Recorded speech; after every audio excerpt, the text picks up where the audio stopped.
د پکتیکا ولایت امنیه قومندان وایي د چارو د لا ښه ترسروي خلکو ته د غوره خدماتو د وړاندې کولو او د مسؤلینو لپاره د مناسب کاري چاپیریال د برابرېدو په موخه د دې ولایت د 10 ولسوالیو امنیه قومندانیو ته د 10 میلیون افغانیو په ارزښت نوي او عصري ودانۍ جوړیږي. د پکتیکا امنیه قومندان دا څرګندونې د پنجشنبې په ورځ په امنیه قومندانۍ کې د یوې خبري ناستې پر مهال وکړې او په دې سربیره یې د تیرو 3 میاشتو د ځینو نورو لاسته راوړنو په اړه هم معلومات وړاندې کړل.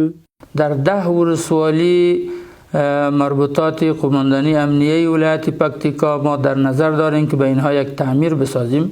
الحمدلله به هر قماندانی 10 لک افغانی را ما در نظر گرفتیم. با 12 بیسو زمین ای جور میشه در 10 قماندانی.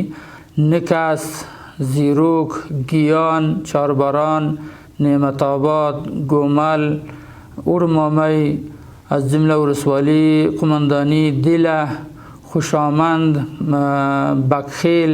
د پکتیکا امنیه قومندان په دې خبري ناسته کې ویل چې د نشي توکو د مخنیوي او په دې پروسه کې د ښکیلو کسانو د نیولو لپاره یې اغېزناک ګامونه پورته کړي او په وینا یې د امنیتي سرتیرو اقدامات په یاده برخه کې لا هم دوام ولري. مدیریت مواد مخدر الحمدلله خیلی یک دستاوردهای خوبی را دارند در بخش محوی کشت مواد مخدر و در بخش جلوگیری از قاچاق مواد نشاور، چرس، تریاک و اشیای مختلفی که در چی هستند. الحمدلله فعالیت های خوبی را در ولایت پکتیکا انجام داده. ما بسیار قاچاقبرا را در اینجا گرفتار نمودیم و مواد نشاور را در اینجا گرفتار کردیم. امنیه قومندان همدا شان زیاته کړه چې د ترافیکو مدیریت د جواز سیرونو د ویش له لارې نږدې 4.5 میلیون افغاني عواید د دولت خزانې ته جمع کړي او په خبره یې دا پروسه په منظم ډول لا هم دوام لري. از این جواز تقریبا 4 میلیون و 4 لک 95 هزار افغانی در بیت المال آورده شده و تسلیم داده شده. د دغه خبري ناستې پر مهال د پکتیکا امنیه قومندان دا هم ویل چې د جنایي پیښو د مخنیوي او ډاډمن امنیت په موخه یې د صحوي پاسپورتونو د ویش لړۍ پیل کړې چې لویه برخه خلکو دا پاسپورتونه ترلاسه کړي او په خبره یې پاتې هغه دې هم ترلاسه کړي.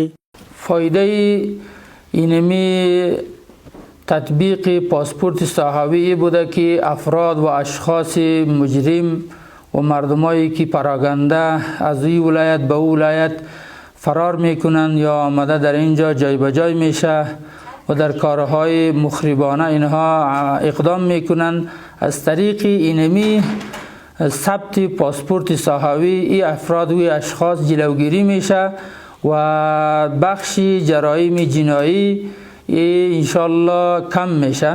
هیره دې نه وي چې د پکتیکا امنیه قومندان په دې خبري ناسته کې د تامیناتي او لوجستیکي اسانتیاوو د برابرېدو د ګڼ شمېر وسلو، مهماتو او زرګونه پیره مرمیو د نیول کېدو له ولسونو سره د هغوی د ستونزو او غوښتنو د اورېدو په موخه د ناستو ترسره کېدو او د امنیتي منصبینو د ظرفیت لوړونې په برخه کې د بیلابیلو روزنیزو پروګرامو د پلي کېدو په اړه هم هر اړخیز معلومات وړاندې کړل.